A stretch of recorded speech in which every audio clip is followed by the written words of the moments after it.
Greetings of the day. Myself, C.A. Hemant Karunia, Assistant Professor, Sri Samliaji Government College, Mandfia, District Chittorgarh. Dear students, आज हम लोग सारणियन पर बात करेंगे, टेबुलेशन पर बात करेंगे. सबसे पहले इसके फॉर्मेट की बात करते हैं कि एक टेबल के अंदर क्या क्या इंफॉर्मेशन होनी चाहिए.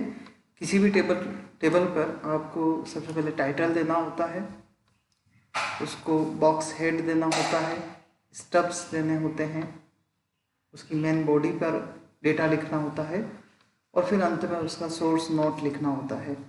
टेबल का कुछ उदाहरण इस तरीके से रहेगा. सबसे पहले टेबल टाइटल आपको देना होता है.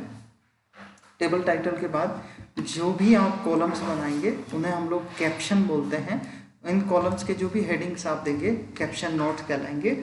और प्रत्येक पंक्ति रो को जब आप कोई नाम देंगे तो वो स्टब कहलाएगा. ये इस जगह आप स्टब दे देंगे और ये जो पार्ट होगा ये उसका बॉडी कहलाएगा. एक और उदाहरण लेते हैं टेबुलेशन का.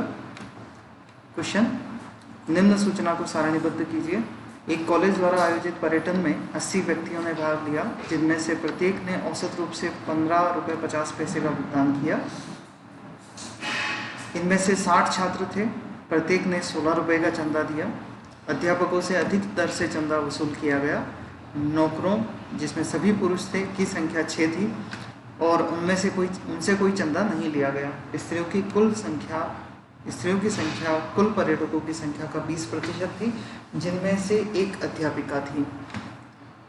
इसका इंग्लिश वर्जन अगर देखें, in a trip organized by a college there were 80%, each of whom paid 15.50 rupee on an average. There were 60 students, each of whom paid rupees 16. Members of teaching staff were charged at higher rate. The number of servants were 6. They are all males and they were not charged anything.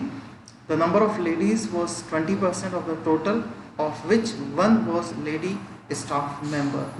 अब अगर हमें इस प्रश्न को हल करना है तो हमारा टेबल फॉर्मेट कुछ इस तरीके का रहेगा. स्टाफ मेंबर, मेल, फीमेल, उनकी टोटल संख्या, उनके द्वारा दी गई राशि और कुल प्राप्त राशि. और लेफ्ट हैंड साइड में हमारे पास हो जाएगा स्टूडेंट, टीचर्स और पियोन्स जो इस पर्यटन में शामिल हुए, टोटल. अब पुनः हम लोग प्रश्न पर चलते हैं. एक कॉलेज द्वारा आयोजित पर्यटन में 80 व्यक्तियों ने भाग लिया, तो कुल व्यक्ति 80 हुए. यहाँ हम 80 नोट कर देते हैं. जिनमें से प्रत्येक ने औसत रूप से 15 रुपये 50 पैसे का भुगतान किया. मतलब उन्होंने 15 रुपये 50 पैसे का भुगतान किया. हम 80 को 15 रुपये 50 पैसे से गुना कर देते हैं. कुल राशि जो प्राप्त हुई 1240 रुपये. इनमें से 60 छात्र थे, 80 में से 60 छात्र थे. प्रत्येक ने 16 रुपये का चंदा दिया. 60 छात्रों से 16 रुपये का चंदा, 60 × 16, 960 रुपये प्राप्त हुए. अध्यापकों से अधिक दर से चंदा लिया गया, पर यह नहीं दिया गया है कि किस दर से लिया गया, तो इसे हम अभी रोक देते हैं. नौकर, जो सभी पुरुष थे, की संख्या 6 थी. पियोन्स में आ जाते हैं, सभी पुरुष 6 थे. क्लियर लिखा है, इसमें फीमेल नहीं है. और इनसे किसी प्रकार का चंदा नहीं लिया गया, तो हम लोग राशि में भी निल कर देते हैं. फिर इन्होंने कहा स्त्रियों की संख्या कुल पर्यटकों की संख्या का 20% थी, जिनमें से एक अध्यापिका थी. अब स्त्रियों की संख्या हमें देखनी है. कुल संख्या 80 है, 80 का 20% लेडीज़ हैं. 80 का 20% होता है 16, जो हम टोटल फीमेल्स में लिख देते हैं. फिर इन्होंने कहा इस 16 में से एक अध्यापिका थी. टीचर्स में हम 1 नोट कर देते हैं. इसका मतलब ये हुआ कि बाकी के 15 गर्ल्स थी, स्टूडेंट गर्ल्स थी. तो इधर का डेटा हम लोग अब फिलअप कर सकते हैं. 80 में से 60 विद्यार्थी हैं, 6 पियोन हैं, बाकी बचे 14 टीचर्स हुए. 60 में से 15 गर्ल्स हैं, तो 45 मेल विद्यार्थी हुए. 14 में से एक लेडी टीचर है, तो 13 जेंट्स टीचर हुए.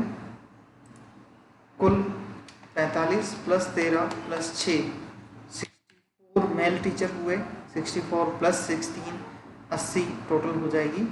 अब हम इस तरफ वाले पार्ट पे आते हैं। स्टूडेंट से 16 रुपये के हिसाब से 960 रुपये प्राप्त हुए थे। पियोन से कोई भी राशि प्राप्त नहीं की गई।